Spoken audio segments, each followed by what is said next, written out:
ஓர் ஊரில் வணிகன் ஒருவன் இருந்தான். பணக்காரனான அவன் சரியான கஞ்சன். எனவே முட்டாளான ஒருவனை வேலைக்காரனாக வைத்திருந்தான். வணிகன் ஒரு நாள் அவனை அழைத்து, நம் வண்டியை எடுத்துக்கொண்டு பனங்காட்டுக்குப் போக, அங்கே பலர் பனை மரங்களை வெட்டி வண்டியில் ஏற்றிக் கொண்டிருப்பர். அதேபோல் நீயும் மரங்களை வெட்டிக் கொண்டு வா என்றான். அப்படியே அவனும் வண்டியை ஓட்டிக்கொண்டு சென்றான். அங்கே சிலர் மரங்களை வெட்டி வீழ்த்திக் கொண்டிருந்தனர். சிலர் கீழே கிடக்கும் மரங்களை முயன்று வண்டியில் தூக்கி போட்டுக் கொண்டிருந்தனர். இதை பார்த்ததும் வேலைக்காரனால் சிரிப்பை அடக்க முடியவில்லை. என்ன, இவர்கள் எல்லாரும் முட்டாள்களாக இருக்கின்றனர். மரம் வெட்டும் போதே அதற்கு கீழாக வண்டியை வைத்தால் மரம் அதில் சரியாக விழும்.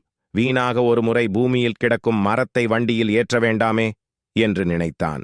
என் திட்டத்தை இவர்கள் கண்முன்னாலேயே செய்து காட்டி நான் எத்தகைய அறிவாளி என்பதை புரிய வைப்பேன் என்ற எண்ணத்தில் தான் வெட்ட வேண்டிய பெரிய மரத்தை தேர்ந்தெடுத்தான்.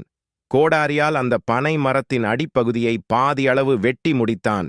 பிறகு அந்த மரம் விழக்கூடிய இடத்திற்கு நேராக மாட்டுடன் வண்டியை நிறுத்தினான்.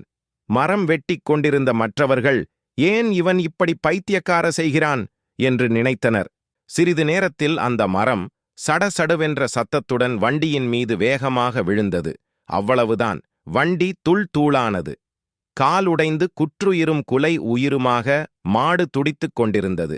இதைக் கண்டு அவன் திகைத்து விட்டான். தன் திட்டத்தில் என்ன குறை என்று அவனால் கண்டுபிடிக்க முடியவில்லை. என் திட்டம் நல்ல திட்டம்தான், வண்டிக்குத்தான் வலிமை இல்லாமல் போய்விட்டது என்ற முடிவுடன் வீடு திரும்பினான்.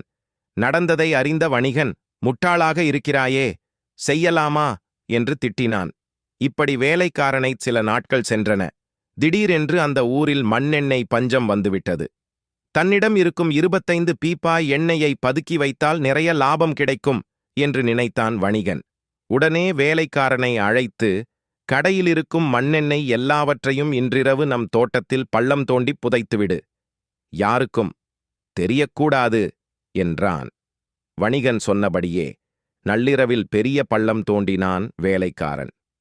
ஒவ்வொரு பீப்பாயாக உருட்டிச் சென்று அதிலுள்ள எண்ணெயை பள்ளத்தில் ஊற்றினான்.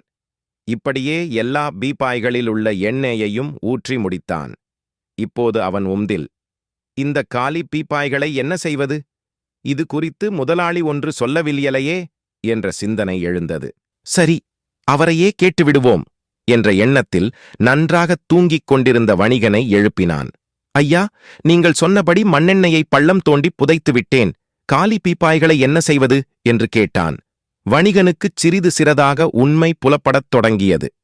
ஐயோ, மண்ணெண்ணெய் எல்லாம் போச்சே என்று அலறிய வணிகன் அன்றே அவனை வேலையிலிருந்து நீக்கினான்.